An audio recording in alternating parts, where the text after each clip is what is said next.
Welcome. Thank you for joining me today. In a previous discussion, we talked about how Hinduism views this entire world as an illusory projection that prevents us from realizing our true self. Hinduism, we discussed, is nothing but a large paraphernalia of tools, techniques, books, and different frameworks that can help us escape this illusion and realize our true self.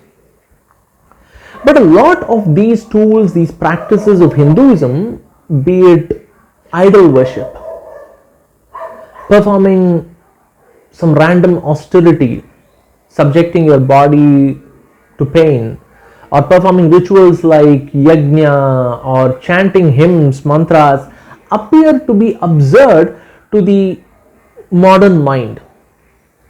I have personally struggled with this issue. I strongly believe in a logical approach to everything, and the same holds good in the spiritual journey.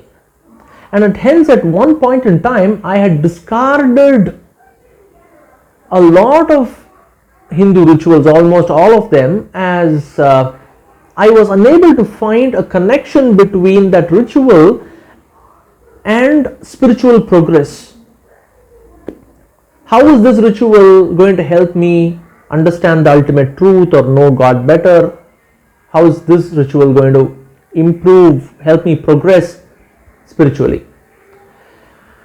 It took me many years of deep study of Hindu scriptures, of commentaries, of philosophy, and a lot of independent reflection to understand the rationale behind many of these Hindu practices, and also understand the extent to which a Hindu practice applies in a specific situation, applies to a specific individual.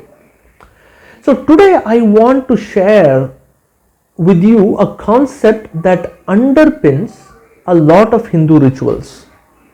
This concept will not explain any Hindu ritual to you, but it will give you a understanding of the thought behind these rituals.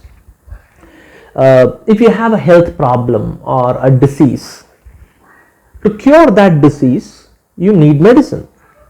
However, to know which medicine can cure that disease, you first need to understand the patient and the disease. Not just the disease, not just the patient, but the patient and the disease. Only after that can one find the right combination of medicines, of health therapies that can help cure the disease, and also variations of therapies and medicines to suit individual differences. Hinduism's approach to cure humans of this disease of illusion is the same. Hinduism first tries to develop a deep understanding of the subject, that's the patient, which is human beings. It uses that understanding then to figure out which medicines, which combination of medicines and therapies, in which circumstances, for what kind of patients. So let us understand how Hinduism views the human being. Hinduism does not believe that human beings are just flesh, blood, bone, marrow, and all of this. This is something that all science and most religions believe us to be. Humans are flesh and blood. They are what we see. Some religions believe that we have a soul inside, but yeah, this is the physical body and the soul inside. That's the max any religion goes to. And science says, hey, this is just a physical body. This is just flesh, blood, bones, skin, etc. But Hinduism views human beings as multi-layered, with each layer belonging to a different plane of existence. Hinduism lists 5 layers I use the word layer a little loosely. You could use the word sheath or use the word envelope. I will continue to use the word layer, but please do remember I use it a little loosely. It is not that it is one after another. Okay, it is, think of it as 5 different bodies, if you will. So these layers, 5 layers called the pancha koshas. A kosha actually, okay, pancha means 5, straightforward. Kosha could mean a room. Kosha could mean an envelope.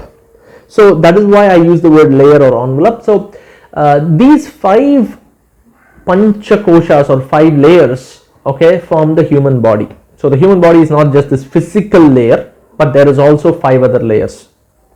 Each layer differs in grossness, from one being extremely gross to another being extremely subtle.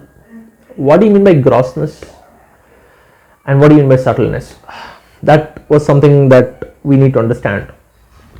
Grossness can be thought of as the extent to which something is materially perceptible, and as probably a corollary, also more easily prone to decay and dissolution. So gross items, the grosser something is, it can be perceived, measured by material methods, more methods, and more easily than subtler items. So this is how you should think of gross and subtle whenever it's used in this context. The first layer is this body, this human body. That is termed as the first layer by in Hinduism. It is called the Annamaya Kosha. Annamaya Kosha. Kosha, we already talked, was a layer or the sheath or a room in some cases. Okay, but Annamaya means, Anna is food, Maya is full of or based on, it is formed of. So Hinduism believes that this physical body, which is the Annamaya Kosha, it's called Annamaya because it is formed because of the food that we eat. So this layer will waste away in the absence of food. This is created based on food, nutrition that we take, therefore it is Annamaya Kosha. This is known to everyone, right? Physical body is known to everyone in the world. It is a reality that we know of. But what about the next one? The second layer is the subtler one called the Pranamaya Kosha. So what is the Pranamaya? The Maya is again the same thing, based on or formed of. But what is Prana? Prana in Sanskrit is usually, Sanskrit and other related languages, okay, all the Indian languages, prana usually means breath, okay, and there is also another prana which actually means the the breath that we inhale. But here the usage of Pranamaya Kosha is not just breath, it is, you can consider this to be the energy layer. The first one was the physical layer, which is matter. The second one, the Pranamaya Kosha, is the energy layer. We will deal with more about this Pranamaya Kosha because some people say, hey, this is just the breath based layer because it's also based on Vayu. In Ayurveda, if you think of it, it is talked of as being made or composed of different types of airs or Vayus. But we will deal more with that. But right now, assume that I'll try to bring the connection between the air and what I'm saying right now later. But this, think of it as energy based layer.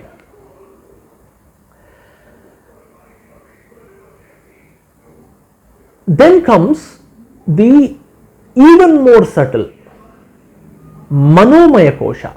What is Manas? Many of you might know is the mind. So this is the mind based layer. Then comes the even more subtler Vijnanamaya Kosha. Vijnan in Sanskrit is science, but it actually means intellect. Okay, right? So intellect based layer. Now, what is very intriguing is this ancient, thousands of years back, view of differentiating between the mind and intellect. Typically, Western science does not differentiate between mind and intelligence. When you, even in normal language, you say apply mind, it means apply your intelligence. It's only in very recent work on cognitive science, like the work of Daniel Kahneman, who's a Nobel Prize winning cognitive psychologist, that thinking itself has been split into two types. Daniel Kahneman mentions is system 1 and system 2. And when you read this definition of system 1 and system 2, you will find that this maps very clearly to the concept of manas and buddhi that is there in Hindu philosophy for thousands and thousands of years. The manas is the system 1 in modern terms. It's about primal thought, it is about sensory reactions, it is about evolutionary thinking, reactive thinking, things that you can even find in animals. Sensations, joy, sadness, jealousy, anger, quick reactions to something. So that's all system 1 or the manas. The buddhi or the system 2 is reasoned thought or intellect, where you set aside emotions and sentiments and you use reason as the basis. That is buddhi or system 2. So this difference came up thousands of years back in Hindu philosophy, something that modern science has discovered, or is discovering, I should say, not has discovered, is postulating just now, just in the last couple of decades. But I digress. So let's get back to the layers. So we talked about 4 layers. The 5th layer, the subtlest of all, is the Anandamaya Kosha. Ananda means happiness or bliss. It is, this layer is bliss, this sheath is bliss, this envelope is bliss, because this is just consciousness. So think of everything that troubles you, everything that causes an issue for humans has gone out in the first 4 layers. So what's left is just consciousness, therefore it's bliss. So the body, energy levels, reactionary thought, emotions, and deep thinking, these are 4 levels. At whatever level you could be disturbed, you could have challenges, but when you drop those 4 levels, the 5th level has to be just bliss, because none of the problems exist. So that's probably why it's called the Anandamaya Kosha, or the bliss or happiness. I think of it less as a separate layer than a layer which is like an aura of the true self that lies inside, the Atman. The Atman is you, is finally you, who's sitting inside. We have talked about this before. The Atman, which is God, the ultimate God, is sitting inside, but then this Anandamaya Kosha is the last covering, the last sheet over the Atman, and it's bliss or happiness. Then what differentiates between the Atma and this Anandamaya Kosha? Some people say that they are the same. Anandamaya Kosha is nothing but the Atma. Some people differ. Based on my readings, my thinking, I take the stance of Adi Shankara. He has his own reasons for this, where he says Atma is different and Annamaya Kosha is different. I agree with a lot of those reasons, makes a lot of logical sense to me. So this Kosha in my mind is a consciousness of individuality. It's pure consciousness, but it is still individuality. It still thinks of me. I continues to be there. Okay, the feeling that this is me, and therefore I think this makes this layer very different from the Atma, which is pure universal consciousness without individual separations. So these are the 5 layers that make up the human being. So all human beings can be conscious of and can operate at different layers, and we often do at different points in time, but we mostly operate at 1 or 2 layers. Most of us are conscious, very conscious of the grossest layer. When you say that I am such and such a person, you essentially mean this physical body. You don't mean the prana body, the body of prana, the pranamaya kosha, or my mind, or my intellect, or in fact the feeling of bliss inside. I talk about this physical body. And most of us are conscious of this grossest layer, and our consciousness of other layers actually keeps reducing if you think about it. We are most conscious of our body, then probably of our energy levels, then of our mental state, then of actual reasoning, and then almost nothing of the Anandamaya kosha. As per Hinduism, the attempt of human beings should be able to reduce or eliminate operating at grosser levels and start operating at subtler levels. So finally, if you start operating at the Anandamaya kosha, you will be extremely happy, you will be blissful, and you will essentially be almost a realized soul. And if you are able to let go of the Anandamaya kosha also and go beyond, then you stop being an individual. You go beyond being an individual and merge with the cosmic unity. You are done, right? So this is supposed to be the purpose of human life. We have seen this before. So similarly, you also need to know a little more about the subtler and the grosser levels. The subtler levels cannot interact with the material world. Only the grossest layer, the Annamaya kosha, can perform a lot of material actions that we know of: catching, touching, eating, and all of this. So being conscious of or operating at a subtler level does not mean that you let go of the grosser levels. The subtler levels are necessary for functioning of the grosser levels and even to nourish the grosser levels. The grosser levels are necessary for expression and interaction with the material world. Without this physical body, the inner prana cannot interact with the external world, or the manas cannot interact with the external world. So a subtler layer can exist without a gross layer, but a gross layer cannot exist without a subtle layer. That's the reason, let me digress for a minute, that on death, when we say that someone dies, Hinduism asserts that out of these 5 layers, 2 of them, the first 2, the grossest of them, die.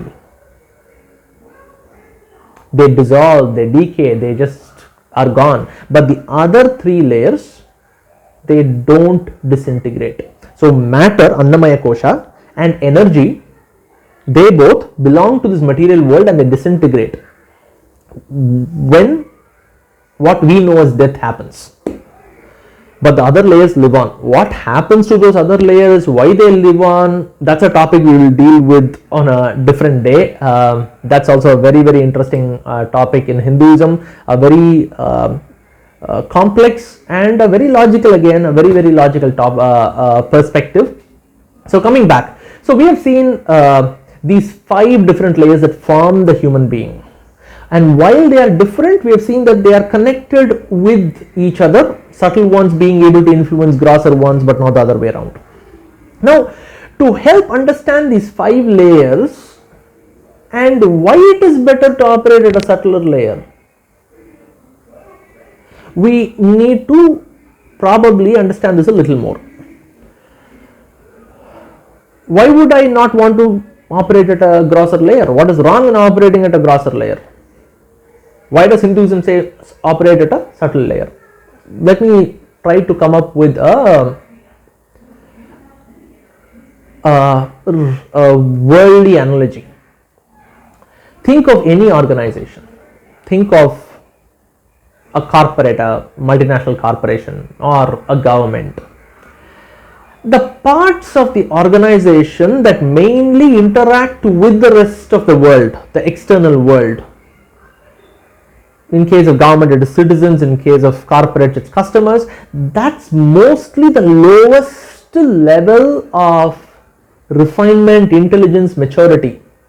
It's clerks or field officers or sometimes just software and hardware.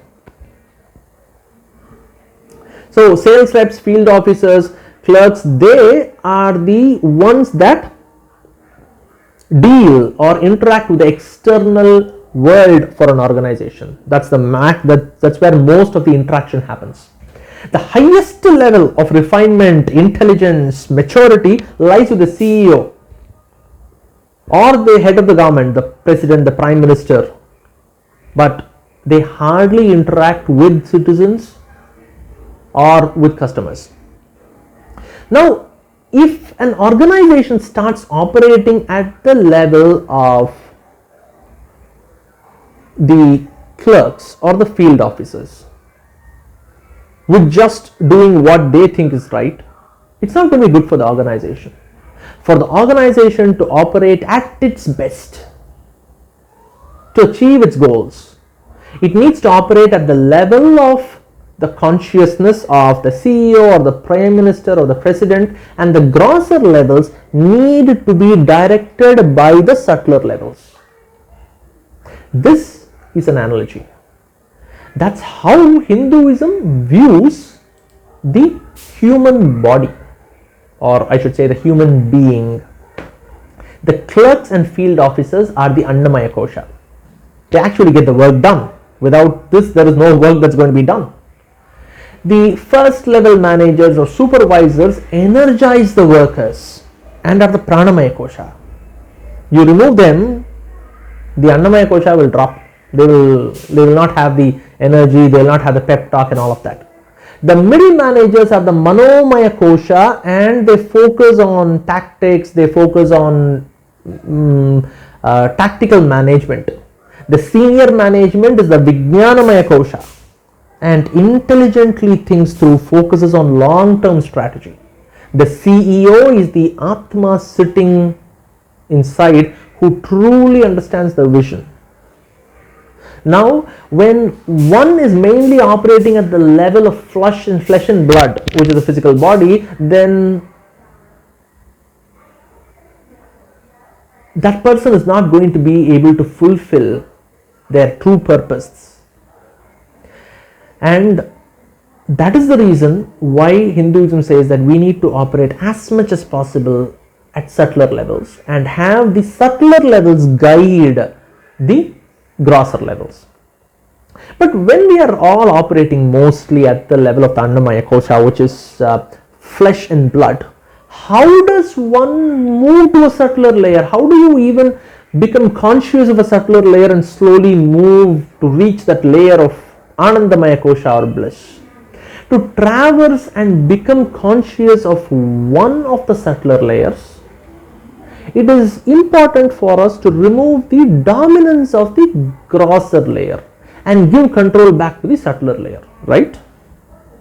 It's like stopping the clerical staff from acting as they deem fit and saying, hey, now supervisory staff, please go ahead and ensure that you have control and you direct the clerical staff. And then when that is done, you say, hey, supervisory staff, you don't do whatever you think is right. You ensure that you are aligned and with the middle managers, and middle managers, now you guide the supervisory staff, who in turn will guide the clerical staff. So this is how the traversal needs to happen. And how do we achieve this traversal? How do we achieve this movement from grosser to subtler? Almost every practice in Hindu religion is a tool to help us reduce the dominance of a grosser layer and or strengthen a subtler layer. But let's understand the concept of how these layers can be influenced. How does Hinduism believe that it can go ahead and reduce the dominance of a grosser layer and strengthen a subtler layer? Now let's understand this. The Annamaya Kosha is the physical body. which means it can only be influenced by physical things, which is action. So most of the tools and techniques that Hinduism provides to influence the Annamaya Kosha or the physical body is action oriented. It is about abstinence or austerity, stopping an action or doing an action. This is how Hinduism will typically, as a concept, as you learn more about Hinduism, as you go deeper, you will see this is how it uses austerity and abstinence to influence the Annamaya Kosha, reduce control of the Annamaya Kosha in the human body and the human being, and pass on control to a subtler level. Similarly, at the Pranamaya Kosha level, which is fully full of energy, it can be strengthened and controlled by energy. Modern science, primary school science, high school science will tell you that all forms of energy is vibration. Be it heat energy or kinetic energy, it is about vibration of particles either at a microscopic level or at a visible level. So the layer of energy is influenced through the use of energy, and one of the primary ways of controlling energy is through the flow of or through the control of breath, which is the largest controllable recurring movement or vibration in the body.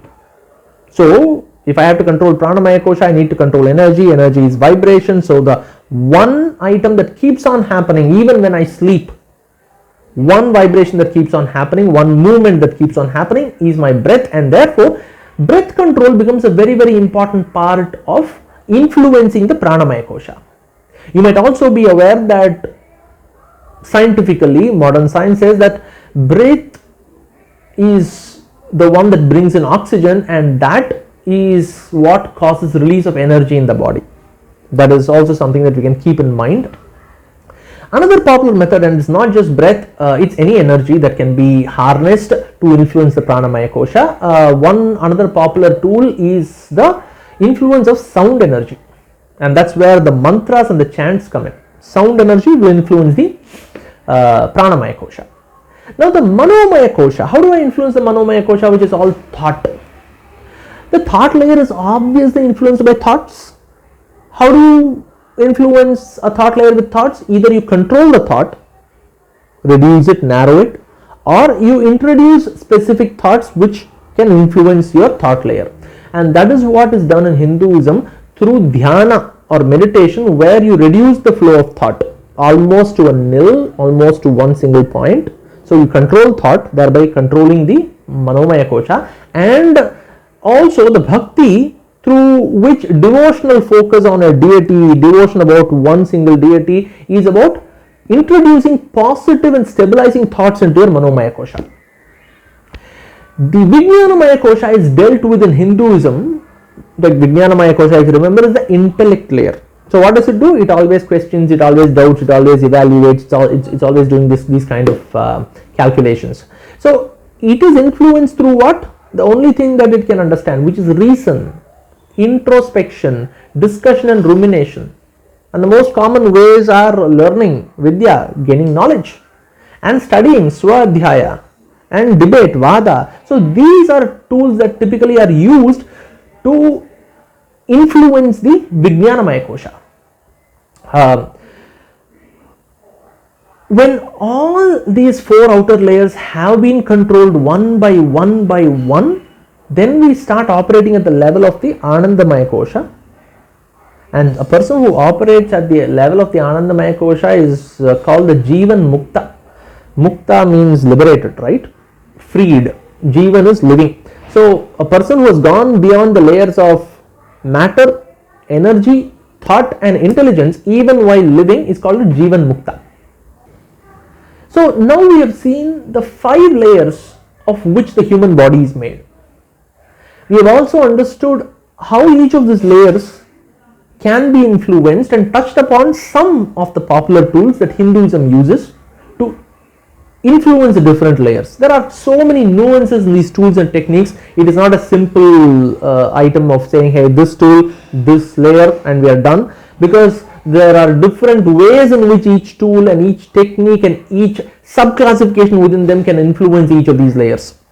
That is a much more deeper study, but this should have given you an idea as to how the different layers are influenced through techniques. As you learn more about Hinduism, please keep this concept of the 5 koshas in mind.